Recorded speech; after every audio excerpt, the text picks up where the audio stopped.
Hi friends, എല്ലാവർക്കും ബീഫോടെക്കിൻ്റെ പുതിയൊരു വീഡിയോയിലേക്ക് സ്വാഗതം. ബലൂൺ വീർപ്പിക്കുന്ന ഒരു എയർ പമ്പ് ഉണ്ടാക്കിയാലോ? വളരെ സിമ്പിൾ മെത്തേഡാണ്. നിങ്ങൾ വീഡിയോ ഒന്ന് ശ്രദ്ധാപൂർവ്വം മാത്രം കണ്ടാൽ മതി. അപ്പോൾ ആദ്യം തന്നെ ഇതുപോലത്തെ ഒരു പ്ലാസ്റ്റിക് കുപ്പി എടുക്കാം. അതിനുശേഷം അതിൻ്റെ മൂടിയിൽ, അതിൻ്റെ അടപ്പിൽ നമുക്ക് ഇതുപോലത്തെ ഒരു ഹോൾസ് ഉണ്ടാക്കിയെടുക്കണം. ഞാൻ കത്തി ചൂടാക്കി ഉണ്ടാക്കിയെടുത്ത ഹോൾസാണ്. അതിനുശേഷം നമുക്ക് ഇതുപോലത്തെ ഒരു ബലൂൺ എടുക്കാം. നിങ്ങൾ വീഡിയോയിൽ കാണുന്നത് പോലെ ചെയ്താൽ മതി. ആ ബലൂണിൽ നിന്ന് നമുക്കൊരു ചെറിയ പീസ് കിട്ടണം.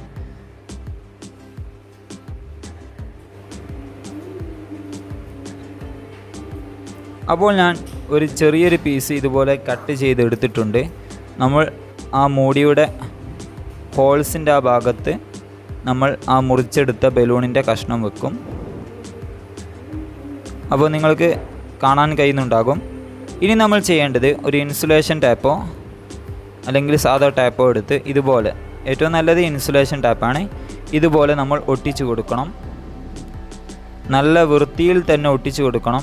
യാതൊരു എയർ പോകാത്ത രീതിയിൽ തന്നെ നമ്മൾ ഒട്ടിച്ചു കൊടുക്കണം. അങ്ങനെ നമ്മൾ എല്ലാ ഭാഗവും ഒട്ടിച്ചെടുക്കുന്നില്ല. നിങ്ങൾക്ക് വീഡിയോ ശ്രദ്ധിച്ച് കണ്ടാൽ മനസ്സിലാകും. ഒരു ഭാഗം നമ്മൾ ഒഴിച്ചു വിടുന്നുണ്ട്. 3 ഭാഗങ്ങളാണ്, 3 ഇൻസുലേഷൻ ടാപ്പിൻ്റെ കഷ്ണം എടുത്തിട്ടാണ് നമ്മൾ ഒട്ടിച്ചിട്ടുള്ളത്. ഒരു ഭാഗം നമ്മൾ ഒഴിച്ച് വെച്ചിട്ടുണ്ട്. നല്ല ക്ലിയറായിട്ട് തന്നെ നമ്മൾ ഒട്ടിച്ചെടുക്കണം. അതാ നിങ്ങൾക്ക് കാണാൻ കഴിയുന്നുണ്ടാകും. നല്ല ക്ലിയറിൽ തന്നെ നമ്മൾ ഒട്ടിച്ചിട്ടുണ്ട്. ഇനി നമുക്ക് ബാക്കി വരുന്ന ഭാഗങ്ങൾ ഇതുപോലെ നല്ല രൂപത്തിൽ തന്നെ നമ്മൾ ഇൻസുലേഷൻ ടാപ്പ് ഇട്ട് ഒട്ടിച്ചെടുക്കണം.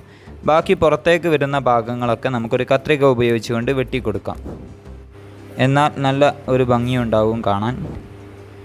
അപ്പോൾ ഇതുപോലെ ഉണ്ടാകും ലാസ്റ്റ്. ഇനി നമുക്ക് ഈ കുപ്പിയിൽ നമുക്ക് ഒരു ഹോൾസ് ഇട്ട് കൊടുക്കേണ്ടതുണ്ട്. ഏകദേശം ഇവിടെ ഒരു ചെറിയൊരു ഹോൾസിൻ്റെ ആവശ്യമേ ഉള്ളൂ. ചെറിയൊരു ഹോൾസ് നമുക്ക് ഇട്ട് കൊടുക്കാം. ഇതോടുകൂടി നമ്മളുടെ എയർ പമ്പിൻ്റെ വർക്ക് ഇവിടെ അവസാനിക്കുകയാണ്. ഇനി നമുക്ക് ഇത് വർക്ക് ചെയ്യുന്നുണ്ടോ എന്ന് നോക്കാം. അതിനായിട്ടൊരു ബലൂൺ എടുത്ത ശേഷം അതിൻ്റെ വായ്ഭാഗത്ത് വെച്ച് കൊടുത്താൽ മതി. അപ്പോൾ ഇവിടെ ശ്രദ്ധിക്കേണ്ട ഒരു വിഷയം, നമ്മൾ നേരത്തെ ഇൻസുലേഷൻ ഇട്ട ഭാഗം നല്ല ക്ലിയറായിട്ട് ഒട്ടിയിട്ടില്ലെങ്കിൽ നമ്മളുടെ ഈ പമ്പ് വർക്ക് ചെയ്യുന്നതല്ല. അതിനുശേഷം നമുക്ക് ഈ കുപ്പി നന്നായിട്ട് പ്രസ് ചെയ്ത് കൊടുത്താൽ നമ്മളുടെ ബലൂൺ വീർത്ത് വരുന്നത് നിങ്ങൾക്ക് കാണാൻ കഴിയുന്നുണ്ടാകും. യാതൊരു എയറും തന്നെ പുറത്തേക്ക് പോകുന്നൊന്നുമില്ല. അപ്പോൾ നല്ല പെർഫെക്റ്റ് ആയിട്ട് തന്നെ വർക്ക് ചെയ്യുന്നുണ്ട്. നിങ്ങൾക്ക് ഈ വീഡിയോ ഇഷ്ടപ്പെട്ടെങ്കിൽ ലൈക്ക് ചെയ്യുക, ഇഷ്ടപ്പെട്ടില്ലെങ്കിൽ ഡിസ്ലൈക്ക് ചെയ്യുക.